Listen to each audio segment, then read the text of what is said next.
Buenas tardes, somos Esther y Claudia y vamos a presentar el trabajo de investigación que hemos estado llevando a cabo durante estos 2 años. Efectos de los bicipupitres en el aula sobre estudiantes diagnosticados con TDAH. Hay una hipótesis general que motivó esta investigación. Existe evidencia sobre que la actividad física tiene efectos positivos sobre los síntomas del TDAH.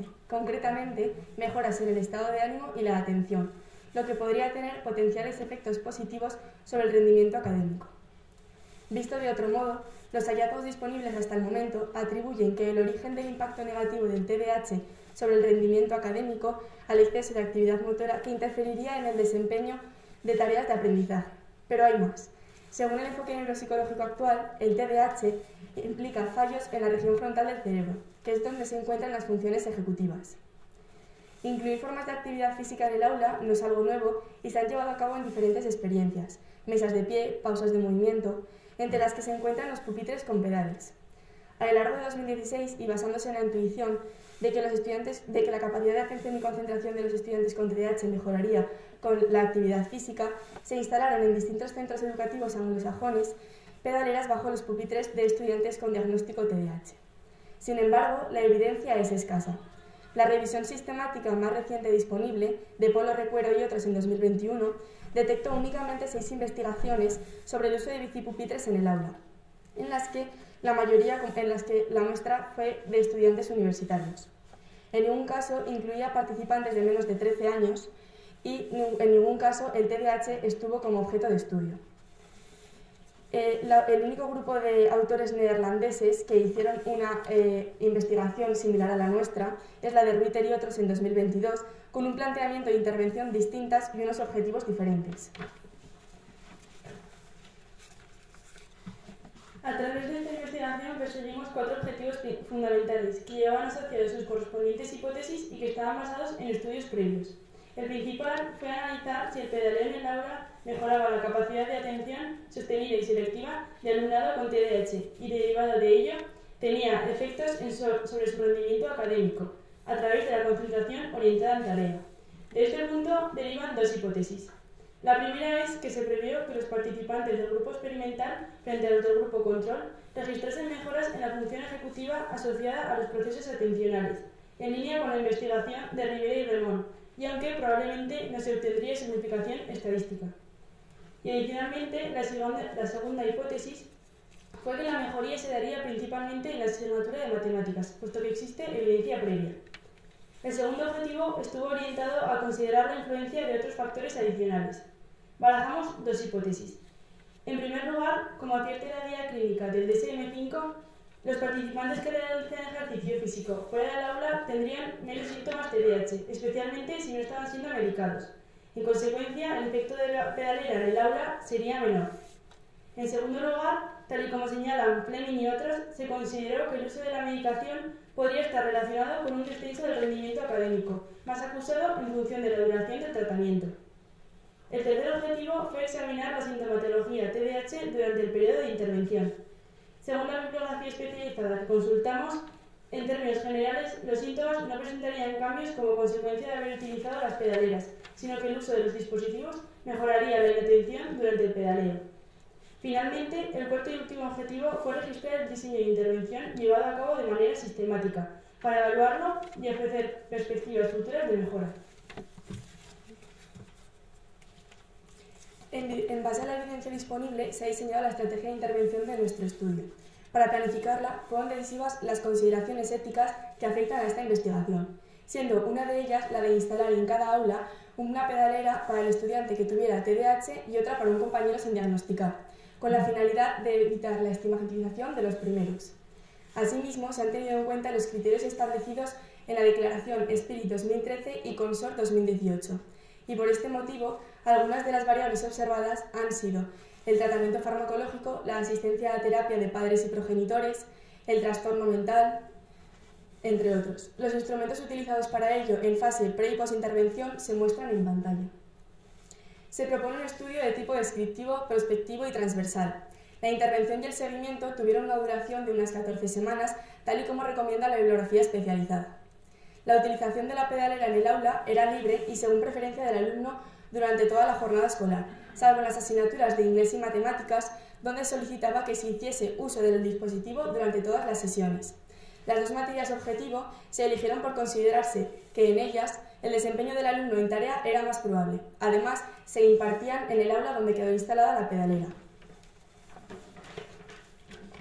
El protocolo de intervención, que no podemos detallar aquí, se basó en la metodología de Majar y otros en 2006. Consistió en 2 oleadas de observación dentro de las aulas en las 2 materias objetivo, donde había participantes del grupo experimental y realizadas por 2 investigadores al mismo tiempo y de manera independiente.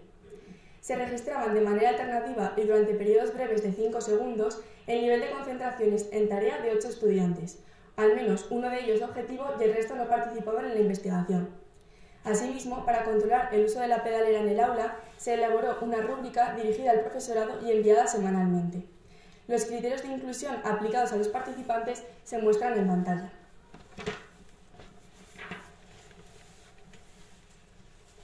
La muestra prevista de 14 participantes se redujo a 13 debido a que uno de los sujetos no cumplía todos los criterios de inclusión. De tal manera que el grupo control quedó finalmente integrado por 6 estudiantes y el experimental por 7. La media de edad del total de la muestra fue de 12,38 años. La distribución por sexos y niveles educativos se muestra en la tabla 1.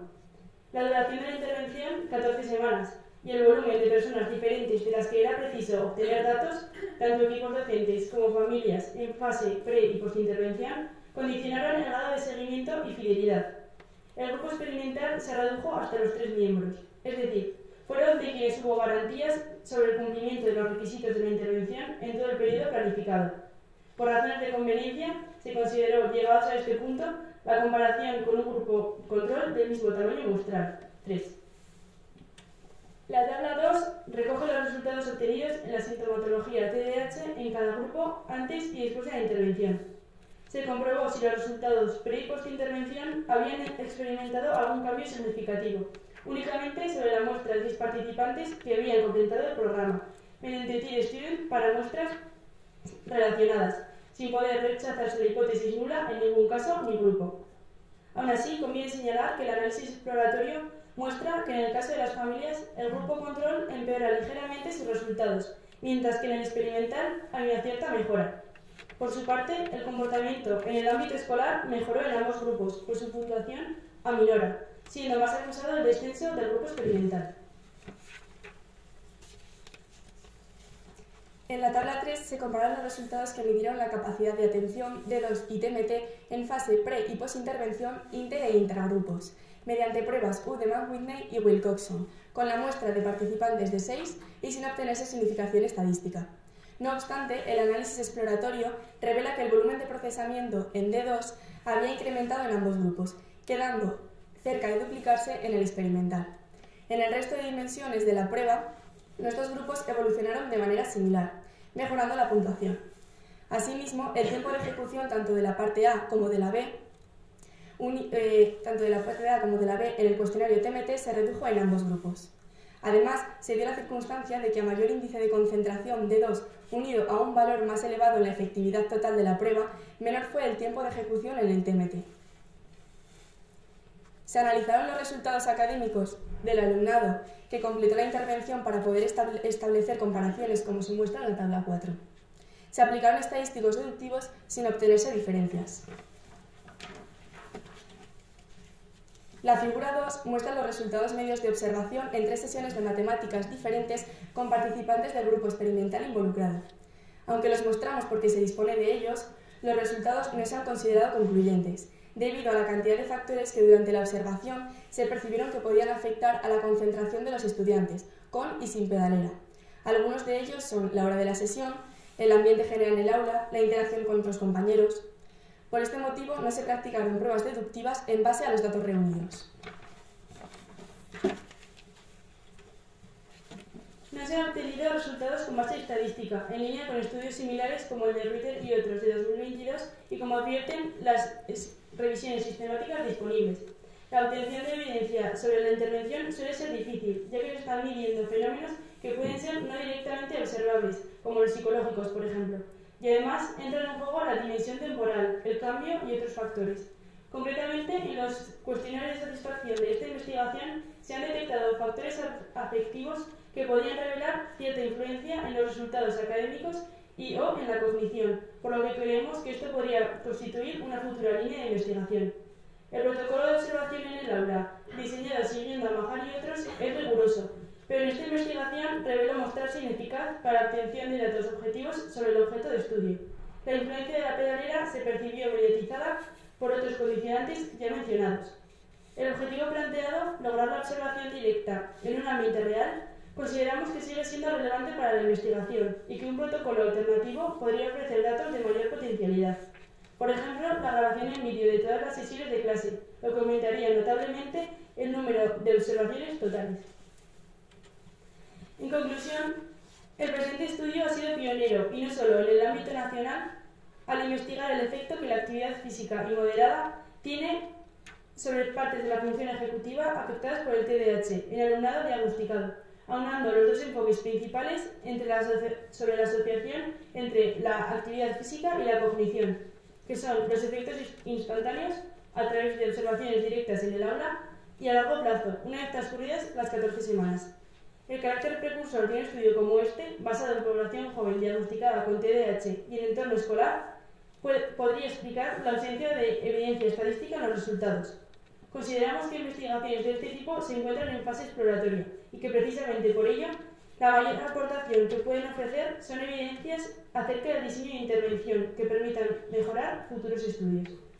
Particularmente se tuvo la oportunidad de divulgar los resultados obtenidos en el 10th International Congress of Educational Science and Education, y además esta investigación fue publicada a modo de artículo en la revista de Investigación en Educación.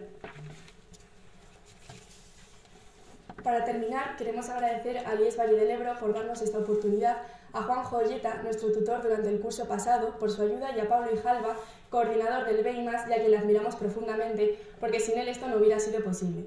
También queremos aprovechar para mencionar a Recicleta Rivera y a Andar, dos entidades que nos han prestado sus colaboraciones, así como al Colegio Monte San Julián y a las familias que han confiado en nosotras. Muchas gracias por su atención.